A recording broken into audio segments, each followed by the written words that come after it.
दारू प्यायचे बंद करा. आता मी या मागच्या गावाला होतो. कोणतं गाव होतं ते आठवतं? ते ग्रामपंचायतला भेट दिलेलं. त्याच्यात एकच पेनार आला आम्हाला 15-20 जणांना बेजार केलं त्यांनी एकटे. इतके ढकलीत होते, एकटं ढकलत नव्हतं कोणाला.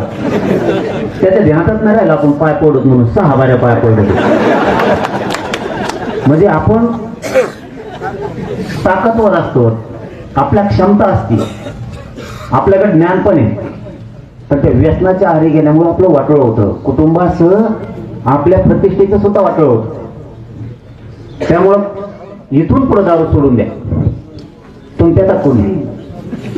आणि इतकं विचारलं तुम्ही काय हा म्हणता. आता इथून गेल्या गेल्या दारूचे व्यसन सगळ्यांनी बंद करा. दारू प्यायचे बंद करा. आता मी या मागच्या गावाला होतो. कोणतं गाव होतं ते आठवतं? ते ग्रामपंचायतला भेट दिलेलं. त्याच्यात एकच पेनार आला आम्हाला 15-20 जणांना बेजार केलं त्यांनी एकटे. इतके ढकलीत होते, एकटं ढकलत नव्हतं कोणाला.